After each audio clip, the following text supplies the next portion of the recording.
যারা যারা এই ক্লাসে এখন জয়েন করেছো তারা মোটামুটি এই থাম্বনেল বা হেডলাইনটাকে বা টাইটেলটাকে দেখেই বুঝতে পারছো যে স্ট্রেস এই স্ট্রেস পরীক্ষার আগে কাটানোর উপায় কি। তো আমি নর্মালি এই ক্লাসটাতে একটি ছাত্র বা ছাত্রী কত সংক্ষেপে তাদের বা কত সুবিধাজনকভাবে স্মার্ট ওয়েতে তার পড়াশোনাটাকে নিয়ন্ত্রণ করতে পারে এবং পরীক্ষার জন্য নিজেকে তৈরি করতে পারে এবং পরিকল্পিতভাবে ধীরে ধীরে সুষ্ঠুভাবে একটা বড় নাম্বারের দিকে বড় নাম্বার পাওয়ার ক্ষেত্রে এগিয়ে যেতে পারে, সেটারই কথা নর্মালি বলে থাকি। তা পরীক্ষার আগে স্ট্রেসটা, বা ধরো এটাকে যদি সহজভাবে বলি যে মনের একটা চাপ, ভার, মনের একটা গ্লানি, এইটা তৈরি হয় কেন? আগে কেন তৈরি হয় সেটা বুঝলে তবে তো সেটা কাটাতে পারবো। তো আজকের এই ক্লাসে এই বিষয়টা দেখতে পাচ্ছি যে বহু মানুষের মধ্যে এটা একটা প্রশ্ন যে পরীক্ষার আগে আমি স্ট্রেস কাটাবো কি করে। তো তাদেরকেও এইটা ফার্স্ট অনুরোধ করব যে আগে দেখতে হবে যে আমার স্ট্রেসটা তৈরি হচ্ছে কি করে, আমার মনের মধ্যে চাপটা তৈরি হচ্ছে কি করে। এগুলোর মধ্যে যেটা আমি আমার অভিজ্ঞতাতে পেয়েছি, অন্যান্য ছাত্রছাত্রীদের মধ্যে থেকেও সেটা দেখেছি এবং সেটার থেকে তারা যেভাবে রিকভার করেছে, এমনকি আমি নিজেও যে সেটা থেকে আমার স্টুডেন্ট লাইফ থেকে অভিজ্ঞতা নিয়ে দেখেছি যে সেটা যেভাবে সহজে কাটানো যায়। প্রথম কথা হচ্ছে এটা জানতে হবে যে স্ট্রেসটা তৈরি হয় কেন, আমার মনের মধ্যে চাপটা তৈরি হচ্ছে কেন, বা মনের মধ্যে কি বলবো, স্ট্রেস তো শুধু সেরকম না, তার একটা প্রভাব শরীরের উপরও থেকে যাচ্ছে। তো প্রথমে বলবো যে সেটা তৈরি হচ্ছে কেন, তারপরে বলবো যে সেটা শরীরের ওপর কিভাবে এফেক্ট করছে এবং পরে সেটা আমার সামগ্রিক এগোনোর পথে কিভাবে বাধা হয়ে দাঁড়াচ্ছে এবং সেটা কাটিয়ে ওঠার উপায় কি। তো চলো এই ক্লাসে আমি সেগুলো সংক্ষেপে একটা সমাধান করার একটা চেষ্টা করি। আশা করি তোমাদের ভালো লাগবে। আশা করি এই ধরনের জিনিসের সম্মুখীন তোমাদের আর হতে হবে না। এখন বিষয়টা হচ্ছে যে স্ট্রেস তৈরি হয় কেন। প্রথম কথা হচ্ছে এগুলোর অনেকগুলো কারণ আছে। সারা বছর ফাঁকিবাজি করে কাটালে, এবার বা শুধু যে ফাঁকিবাজি করা বা নিজের পড়ার দিকে সময় না দেওয়াটা ইচ্ছাকৃত হতে পারে, এবং অনেক সময় জিনিসটা বোরিং লেগেছে, অনেক সময় সাবজেক্টটা বুঝতে পারোনি সেই জন্যে, এবং এছাড়া কিছু সামাজিক, কিছু পারিবারিক সমস্যা ইত্যাদি মিলে মোট কথা হচ্ছে সাবজেক্টের ওপরে বা কোর্সের ওপরে যতটা পরিমাণ সময় দেওয়ার দরকার ততটা দিতে পারোনি। এবার কথাটা হচ্ছে কি, প্রসঙ্গটা কি না, পরীক্ষার আগে তুমি স্ট্রেসটা কাটাবে কি করে। তাহলে এটা ধরে নিতে হচ্ছে যে সিচুয়েশনটা এমন যে পরীক্ষাটা এসেছে বা আর কিছুদিন বাকি আছে, সেই সময় এই স্ট্রেসটা তৈরি হচ্ছে। তাই সেটা কি করে হচ্ছে, বিকজ এই সময় কিন্তু তুমি বুঝতে পারছো তোমার ভিতর থেকে যে তোমার প্রিপারেশন ততটা ভালো নয়।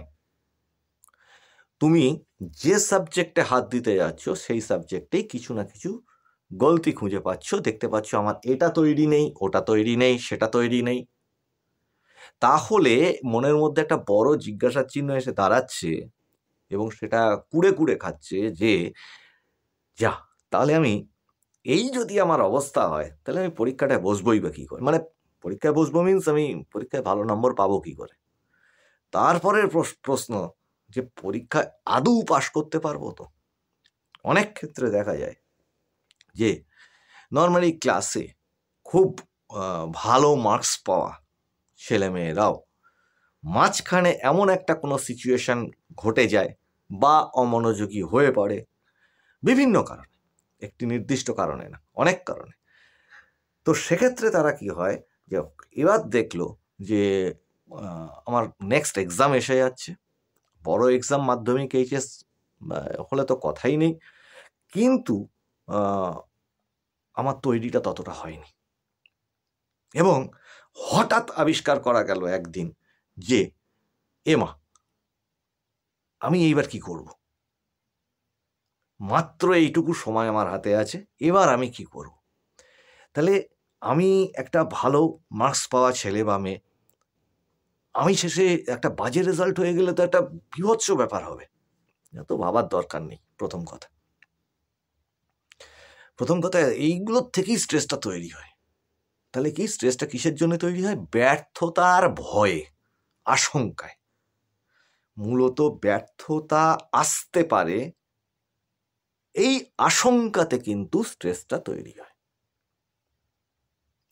হতাশা বলতে পারো এটাকে, এটাকে একটা মনের গ্লানি বলতে পারো, চাপ বলতে পারো, এরকম ভাবে জিনিসটাকে বুঝতে পারো। এরপরে যেটা হয় পাশাপাশি, যে এই স্ট্রেসটা যখন আমি বুঝতে পেরে যাই যে হ্যাঁ আমার তৈরিটা হয়নি, তার সঙ্গে সঙ্গে পিছন পিছন এসে যায় শরীরে একটা অবসাদ, কোনো কাজ করতে ইচ্ছা হচ্ছে না, বিকজ আমি তো মনে করছি যে আমি খেলাটা হেরে যাব। তখন আমি ভাবছি আমি খেলাটা হেরে যেতে পারি, সম্ভাবনা আছে, বিকজ আমি তৈরি নই। আমি কি প্রশ্ন আসবে আমি কি করে লিখব, এই প্রশ্নগুলো আসলে আমি তো এর উত্তর আমার তৈরি হয়নি। এই আশঙ্কায় কি বলবো একটা হতাশা তৈরি হয়। এই হতাশাটা কি হয়, শরীরের ওপর ক্রিয়া করে দেয় অনেক সময়। মানে কোনো কিছু করতে ইচ্ছা হচ্ছে না, এই কোনো কিছু করতে ইচ্ছে হচ্ছে না, একটা হতাশ ভাব থেকে মানুষ কি হয় অনেক সময় শুয়ে কাটায়। অনেক সময় মানে ঘুম আসুক আর না আসুক, একটা ঝিমুনি মতো ভাব নিয়ে সে শুয়ে থাকে, অবসাদগ্রস্ত মতো হয়ে সে বসে থাকে, কোনো কাজ করতে ইচ্ছে করে না, পড়ার বই তো দূরে থাক, কারণ সে ট্রাই করেছে, করে ওই অবস্থাটা দেখেছে।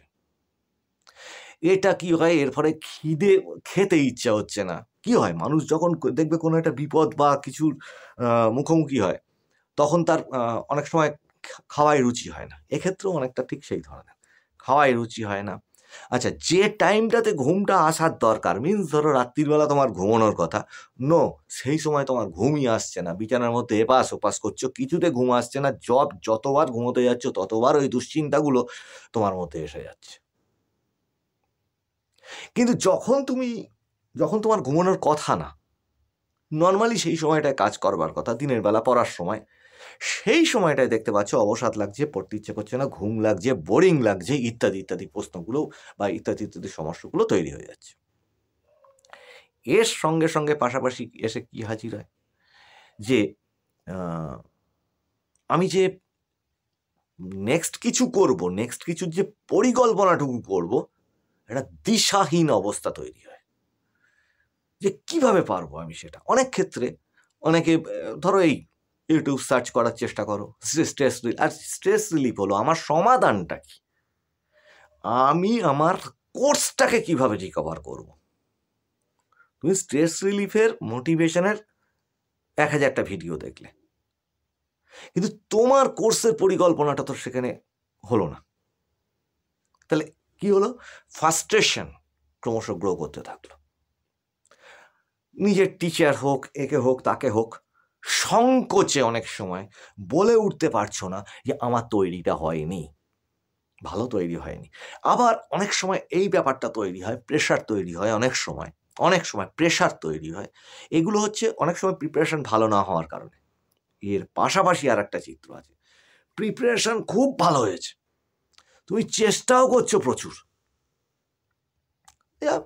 প্রস্তুতি যা যা কিছু আছে সেগুলো নিয়ে চেষ্টা প্রচুর করছো, কিন্তু আশপাশের আত্মীয় স্বজন, বন্ধু বান্ধব, টিচার্স, এরা কিন্তু তোমাকে বলছে না, কিন্তু তৎসত্ত্বেও এদের একটা এক্সপেকটেশন, যেহেতু তুমি ভালো পড়াশোনাটা করো, সেই জন্যে তোমার ওপর একটা এক্সট্রা প্রেশার আসছে যে আমি এতটা পারবো তো, মানে আমি মাধ্যমিকে র্যাঙ্ক করতে পারবো তো, এইচএসে 10-এর বা 1 থেকে 10-এর মধ্যে র্যাঙ্ক করতে পারবো তো, বা আমি মানে এতগুলো লেটার পাবো তো। এই যেই ভাবতে যাচ্ছ, মানুষের এক্সপেকটেশন তোমার উপরে আর একটা প্রেশার তৈরি করে দিচ্ছে, তার ফলবশত স্ট্রেস আসতে পারে। কেন? যখন দেখতে পাচ্ছ যা আমি যদি 95 না পেয়ে যদি আমি 80 পেয়ে যাই, আমি বলছি যে অনেক সময় প্রস্তুতি খারাপ থাকার কারণে যেমন স্ট্রেস হয়, প্রস্তুতি ভালো থাকার কারণেও স্ট্রেসটা হতে পারে। এখন তো এগুলো তো বললাম স্ট্রেস কেন আসে। এ বাদে যে স্ট্রেস আছে সেটা সামাজিক, ফ্যামিলি বলো বা নিজেদের পারিবারিক নানান সমস্যা বলতে পারো, বিপদ আপদ বলতে পারো, তার ফলবশত হাজারটা কারণ আছে, তার ফলবশত স্ট্রেস আসতে পারে। তো এর সঙ্গে কি যোগ হয়েছে এখনকার দিনে, যে তোমরা ধরো এই যে সোশ্যাল মিডিয়া, সোশ্যাল কি বলে সোশ্যাল নেটওয়ার্ক, ফেসবুক, হোয়াটসঅ্যাপ, একটা কিছু তুমি লিখলে, এবার তাতে কেউ লাইক দিল না। একটা কিছু তুমি পোস্ট করলে, কোনো একটা ছবি হোক বা কাউকে একটা চ্যাট করলে, তুমি দেখতে পাচ্ছ সে তোমার চ্যাট রিড করেনি, দুটো সাদা দাগ হয়ে বসে আছে। এই কিন্তু তোমার মাথার মধ্যে ঘুরতে আরম্ভ করলো। তুমি ওদিকে পড়ার চেষ্টা করছো, বাট ওটা মাথার মধ্যে আমারটা দেখলোই না, কি ব্যাপার হলো? আরে ভাই, সেও কাজ করছে, ঠিক আছে? এখন ব্যাপার হচ্ছে কিন্তু সেটা না, সেটা হচ্ছে এই চিন্তাগুলো সোশ্যাল নেটওয়ার্কের মধ্যে থাকার ফলবশত আরো বেশি দ্বিগুণ হয়ে যাচ্ছে জিনিসগুলো। তাহলে এ তো গেল কারণগুলো, মোটামুটি ছোটখাটো কারণগুলো গেল। এ বাদে আর একটা কারণে লাস্টলি এটা বলি যে প্রিপারেশন খুব ভালো আছে। আমি প্র্যাকটিস করছি। অনেক সময় হয় কি, দেখা যায় যে যখন আমি মক এক্সাম দিচ্ছি, সেই মক এক্সাম দেওয়ার সময়, তাহলে ওটা তো আমি নিজে বাড়িতে বসে দিচ্ছি, ওই মক এক্সাম দেওয়ার সময় অনেক সময় দেখা গেলো যে পুরোটা দিলাম, এই মেরেছে, আমি এটা তো ভালো করে দিতে পারলাম না। মানে প্রিপারেশন দারুণ আছে, কিন্তু কোনো কারণে একবার যদি ওখানটাতে মিস হলো, আমার মনের মধ্যে চাপ তৈরি হয়ে গেল, তাহলে কি আমি এত কিছু করলাম, আমার এই হলো। এটার ফলেও স্ট্রেস আসে, এর ফলেও স্ট্রেস আসে, হতাশা, অনেক কিছু আসে। এখন ব্যাপার হচ্ছে এখানে থেকে কাটাবো কি করে। আচ্ছা, ভেবে নিতে হবে এইটা করার ফলবশত কি আমার স্ট্রেসটা কেটে যাবে? তাহলে আমার এই স্ট্রেসের কারণ কি খুঁজে পেলাম, যে আমার ব্যর্থতার আশঙ্কা। আমি যেন চোখের সামনে দেখতে পাচ্ছি যে আমি ব্যর্থ হতে চলেছি, মানে একটা সিনেমার পর্দার মতো কাল্পনিক যেন আমি দেখতে পাচ্ছি যে আমি ব্যর্থ হতে পারি বা ব্যর্থ হয়ে যাচ্ছি। এই যে ধারণাটা যদি তুমি ওখানে ওইভাবে ভাবতে পারো, না আমি মুখে দুম করে বলে দিলাম আর তুমিও আর একটা উল্টো স্বপ্ন দেখতে শুরু করে দিলে বা সিনেমার ওইরকম কল্পনা করতে আরম্ভ করলে, তা হবে না। এটাকে স্টেপ বাই স্টেপ কাটাতে হবে। কিভাবে স্টেপ বাই স্টেপ কাটাবে? যদি ধরো তোমার প্রিপারেশন বুঝতে পেরেছো যে তোমার প্রিপারেশনটা ততটা হয়নি, তাহলে প্রিপারেশন যদি অতটা ভালো না হয়ে থাকে, তাহলে তোমায় কি করতে হবে? তোমায় বুঝে নিতে হবে আমার প্রিপারেশন ভালো করতে হবে। দেন এই চ্যানেলে খুব অল্প সময়ের মধ্যে কিভাবে প্রিপেয়ার হওয়া যায় তার অনেকগুলো ক্লাস আছে, জলদি দেখে নাও। সেই টেকনিকগুলোকে ফলাও। 7 দিনে কিভাবে রেডি হবে, 15 দিনে কিভাবে রেডি হবে, শর্ট নোট কিভাবে নেবে, পয়েন্ট কিভাবে তুলবে, লং কোশ্চেন কিভাবে বাঁচবে, মানে বিভিন্ন কোশ্চেন পেপার থেকে, সবগুলো ক্লাস আমার করা আছে। সেই ক্লাসগুলো দেখে নাও। এখানে সংক্ষেপে বলছি, তোমাকে এখানে বুঝে নিতে হবে, যদি তোমার প্রিপারেশন প্রচুর ফাঁকি দিয়ে থাকো, মনে হচ্ছে অনেক পিছিয়ে আছে, একদম ঘাবড়ে যেও না, একদম ঘাবড়ে যেও না। ঘাবড়ে গেলে জানবে খেলা শেষ। একটা জিনিস জানবে যে যদি কেউ সাইকেল থেকে পড়ে যায়, তাহলে কি রাস্তার মধ্যে পড়ে থাকে? ওই মুহূর্তে, আমি এটা পরে অন্য ক্লাসেও আরেকবার বলবো দরকারে, ওই মুহূর্তে সে ঝেড়ে ঝুড়ে ওঠার চেষ্টা করে বা লোকে তাকে টেনে তোলে, একটু গা হাত পা ছেড়ে দেয়, আঘাত লাগলে একটু সেবা শুশ্রূষা করে আবার সাইকেলটা চড়েই সে বাড়ি ফেরে। সে তো রাস্তায় মেজর কিছু না হলে, আমি বলছি ছোটোখাটো, কেউ হোঁচট খেয়ে পড়ে গেল, মেজর কিছু যদি না হয়, সে সঙ্গে সঙ্গে উঠে পারে, উঠে আবার হাঁটতে আরম্ভ করে। তাহলে এখানে কি করতে হবে? তোমাকে সংক্ষিপ্ত উপায়ে তোমায় কি বেছে বার করতে হবে, যে কাকে তুমি ভয় পেলে, কে সেই ভয়, সাবজেক্ট বা চ্যাপ্টারের যে অংশগুলো তুমি মনে করছো তোমার তৈরি নয়, তারা হচ্ছে তোমার ভয়। সেখানে তুমি ভয় পাচ্ছ, এবং সত্যি কথা ভয় পাওয়াটাই উচিত, এবং সেখান থেকে তোমাকে কাটিয়ে উঠতে হবে। কি করবে এবার সেখানে? ওই যে বলেছি পরিকল্পনার খাতা বানাবে, আগের ক্লাস দেখো, পরিকল্পনার খাতা নাও, ঝপাঝপ দিনগুলো পরপর লিখে ফেলো, এবং ওখানে আগে খুঁজে বার করে এই চ্যাপ্টারগুলো, এই অংশগুলো আমার তৈরি নেই। কিন্তু এখানে বিচার শক্তিটা কিন্তু মানে নিজের মনের বিচারটাকে কিন্তু খুব নিরপেক্ষ রাখতে হবে। ভালো নেই তো ভালো নেইটা লিখতে হবে সেখানে। এটা আমার হয়নি।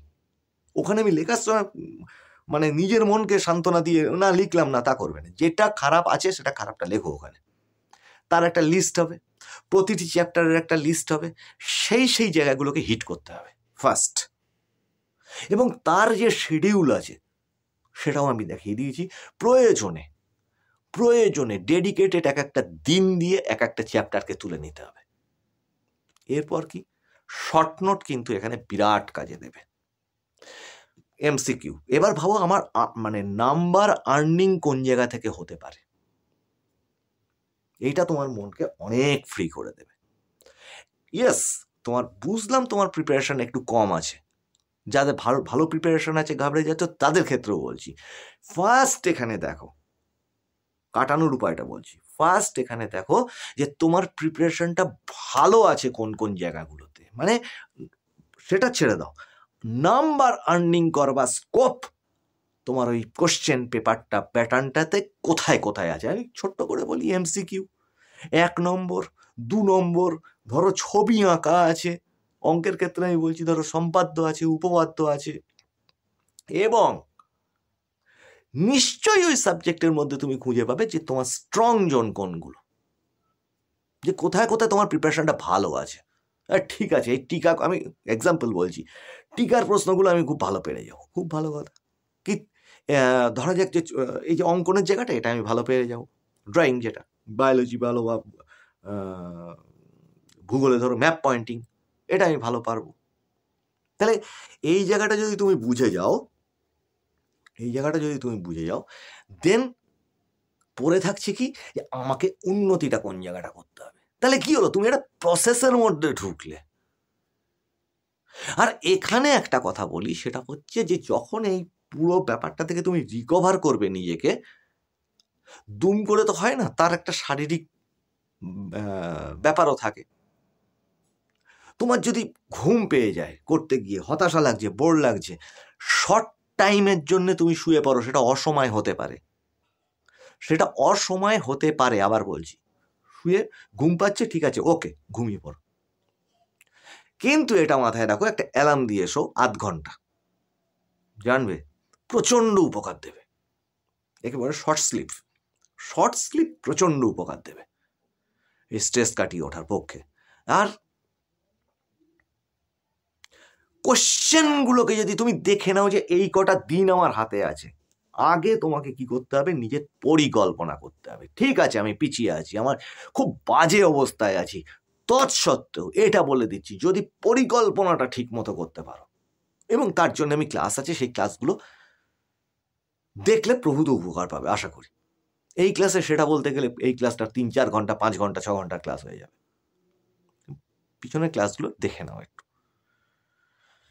তো কোশ্চেন যদি রেডি হয়ে যায়, যত তোমার আস্তে আস্তে, একদিনে না, যত তুমি রিভিশন দেবে, প্রথমে কি বই সাফল করছো, একদম পড়ার দরকার নেই, পুরো বই উল্টে, পাতা উল্টে চলে গেলে দেখলে কোথায় খুঁত আছে, সেটা নোট ডাউন করলে। 2, এবার ওর থেকে আর্নিং এর জায়গাগুলো, এই নাম্বার আর্নিং এর জায়গাগুলোকে খুঁজে বার করলে, লিখলে। তাহলে কি হচ্ছে, তোমাকে এখানে শুধু বই পড়লে হচ্ছে না, তোমাকে কোশ্চেন যে আছে, তোমার প্রিভিয়াস ইয়ার্স কোশ্চেন আছে, সেগুলোকে নিয়ে, টেস্ট পেপার নিয়ে তোমাকে এগোতে হচ্ছে। এবং কোশ্চেন দেখছো, বই দেখছো, কোশ্চেন দেখছো, বই দেখছো, এবং সেই অনুযায়ী পরিকল্পনা করছো, শর্ট নোট নিচ্ছ, পয়েন্ট নিচ্ছ, সাজেশন নিজের মতো একটা বানাচ্ছ, ইম্পর্ট্যান্ট অংশগুলোকে বইয়ের মধ্যে দাগাচ্ছ, লং কোশ্চেনকে দাগাচ্ছ, মাঝারি কোশ্চেনকে দাগাচ্ছ, একটা কাজের মধ্যে ঝাঁপিয়ে পড়ছো। কেন? তোমার কিন্তু দিন সংখ্যাটা লেখা হয়ে গেছে এবং পরিকল্পনাটা করা হয়ে গেছে। এই কটা দিন আমি এইভাবে এগোলে, সকাল থেকে এইভাবে ভাগ করে নিলে, তাহলে আমি এইটাকে রিকভার করতে পারবো, এবং পারবে তো।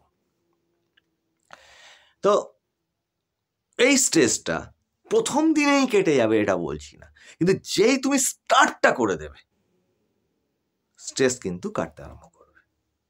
এবং যখন দেখলে তুমি একটা সাবজেক্ট এরকম পরিকল্পনা করে শেষ করে ফেলতে পেরেছো, একটা, প্রথম কোনটা ধরো, যে সাবজেক্টটা তোমার সবচেয়ে ভালো তৈরি আছে সেটাকে দিয়ে শুরু করো।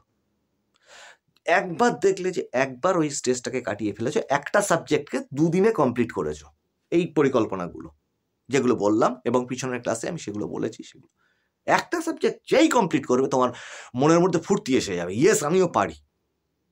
এই যেই পারিটা এসে যাবে তখন তোমার আর হতাশাও আসবে না, ঘুমও পাবে না।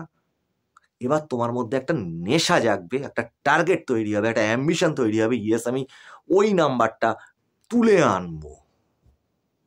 এবার তুলে কি করে আনবো তার তো ক্লাস আমি অলরেডি করেছি। এই ক্লাসটা এনাফ, অনেকটাই লেন্দি হলো। তো স্ট্রেস কাটানোর কিন্তু এছাড়াও অনেক রকম পদ্ধতি আছে, যখন কিনা লাস্টলি এইটুকু বলি, যখন এইটা করছো একটু কার্টুন ধরনের, কোনো জটিল না, একটু হাসি ধরনের, হাসি আছে, কমিক ধরনের বই, কার্টুনের বই, যাতে তুমি একটু হাসতে পারো। অনেক সময় এখনকার দিনে কিছু প্র্যাঙ্ক ভিডিও হয়েছে যাতে হাসি লাগে, ফানি ভিডিও, কার্টুন, এই ধরনের জিনিস একটু দেখো, অল্প দেখো, বেশি না, একটানা দেখতে যাও, একটু হাসি হলো, বা একটা বই নিলে একটু পড়লে, হাসির বই। এইটা কি করবে, দ্রুত তোমার স্ট্রেসটাকে কাটিয়ে দেবে। এবং নিজেকে বলো আমাকে এবার ওই যুদ্ধটা জিততে হবে, এইভাবে পড়ে থাকলে হবে না, ম্যাচে আগে নামি, মাঠে নামি, তারপর দেখছি। তো মাঠে নাও। তো এই ক্লাসটা তাদের জন্যে, তাদের দেখার জন্য যাদের কেউ দেখিয়ে দেওয়ার নেই।